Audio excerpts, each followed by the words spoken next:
नमस्कार मोर प्रिय कृषक बंधु मैंने आपण मानू पुनर्बार आउ एक वीडियो को मो यूट्यूब चैनल को स्वागत करुच्ची। मु दर्शक बंधु आज आम ये टॉपिक माध्यम अनेक किसी शिखा जहाँकि पूर्वर आम जो कुकुड़ा पकई आम छाड़ खाई दृष्टि रखी आमर से भाई कि लाभ 2 पैसा हम कारण आग को छाड़ खाई अच्छी ए लोक मैंने अधिका मांस खाइबे से कुकुड़ार रेट रहा कि लाभ पाइबा मात्र कौन सी कारणवशतः रेट मार्केट रहिला नाही आमे पाखापाखि एते लाभ करिपारले नाही एवं अनेक चाषी बा कृषक बंधु माने मध्य लॉस सहिचंती बा सेमानकर क्षति हेछि। यार समाधान आमे कोन करिबा सेति पई मु एक छोट वीडियो आपण माने बनाउची। तेबे वीडियोटी को प्रथम शेष जाय देखंतु एवं जानिबा को जानी पारिबे जे आपण मानकर कौन भूल रहिला। आपण मानकर तो भूल नाही मार्केट रो परिस्थिति को नहीं हम रेट टी कमी गला से देखा आम कौन करिपरिबा जा फल रे आम ए ब्याच रे बा परवर्ती समय रे आम लाभ करिबा।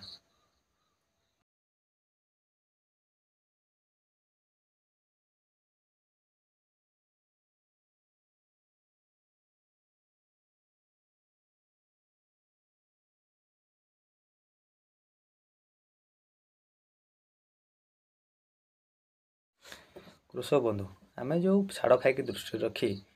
कुड़ा छुआ पकई कि छोट छोट कृषक मान छोट छोट चाषी मैंने किए 100 कि 200 ये भाव में पकई कि 500 1000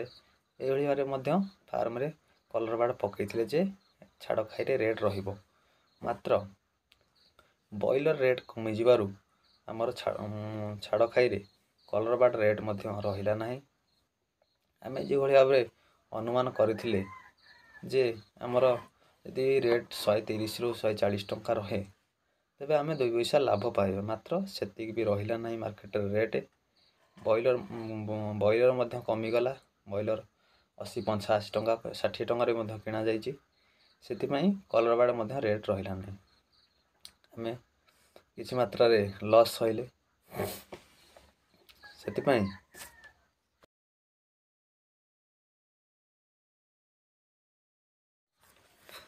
आपण माने जानिथिबे मार्केट रो गोटा छोटिया नियम बा रूल थाए जदि ए कृषक बंधु माने ए रूल टी को जानी गले तेबे मार्केट रे से लाभ करिवे जदि न जानी पाइले से मार्केट रे क्षति करिवे। देखंतु जेतेबेले मार्केट रे माल गुड़िक बा जिनस गुड़िक अधिक थाए सेतेबेले मार्केट रे रेट कमी जाए एवं जेतेबेले मार्केट रे माल गुड़िक कम थाए सेतेबेले मार्केट रे रेट बढ़ी जाए।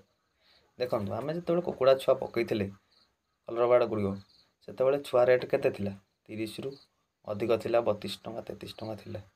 आपण माने सेतेबेले चिंता करथिबे जे एते रेट काहे रहउची कारण सेतेबेले लोक माने जिनस को बहुत मात्रा रे किणुचंती बा कुकुड़ा छुआ से माने कृषक माने पकाउछन बहुत मात्रा रे सेतेबेले मध्ये अन्य कृषक बंधु माने रेट टी हमर हाई रहिला छौड़ियो किनिथिबे आमे बंधु 2 पैसा अधिक मार्केट रे अधिक मात्रा रे पळि आसिला तळे प्रोडक्शन हबो सेतेबेले अधिक मात्रा रे प्रोडक्शन हबो जा फल रे मार्केट जेतेबेले अधिक मात्रा रे जिनस आसीबो आपण मु कहितली रेट कमी जिवो सेति पई सेया हैला थरक मार्केट रे बहुत मात्रा रे पळि आसिला माल सेति पई रेट टी कमी गला। किंतु एबे देखंतु एबे मार्केट रे कुकुड़ा रेट बहुत कम अछि 23 टंका 24 टंका रे मध्य कलर बार्ड मिल जाउची एफएफजी ब्रीड रो तेबे आम मानक पई कृषक मानक पई एबे गोटा बहुत बड़ सुजोग अछि आमे यही समय रे कुकुड़ा छुआ गुड़िक पकईबा जा फल रे आमर ठीक टाइम रे माल टी भारी आसीबो आ 40-50 दिन पर भारी आसीबो जा फल रे सेतेबेले रेट टी ठीक ठाक आमे जदि एबे कुकुड़ा छुआ पकईबा फार्म रे आमर ठीक टाइम की भारी जाइथिबो माल टी रेडी हेतो 40-50 दिन पर एवं मार्केट रे ठीक ठाक रेट मध्य थिबो जा फल रे आमे 2 पैसा लाभ पाई परिबा। सेति पई मु आपण मानक कहूची एटा हम मानक पई बा हम कृषक बंधु मानक पई बहुत बड़ सुवर्ण सुजोग अछि। हम एही समय रे जेतेबेले कुकुड़ा छुआ गुड़िक रेट कम अछि एही समय रे किछि छुआ पकई दबा आवश्यक जहाँ पूर्व ब्याज क्षति की पूर्व ब्याज होइथिबा क्षति बा लॉस को ए ब्याज रे आमे एडजस्ट करि परिबा बा 2 पैसा लाभ करि परिबा। तेबे दर्शक बंधु जदि आपण मानक ए वीडियोटी भल लागि थाए तेबे चैनल टी को सब्सक्राइब निहाती भाव करंतु एवं गोटे लाइक वीडियो को करके जातु एवं आपण मानक कृषक बंधु मान सहित शेयर करंतु। रहिली धन्यवाद।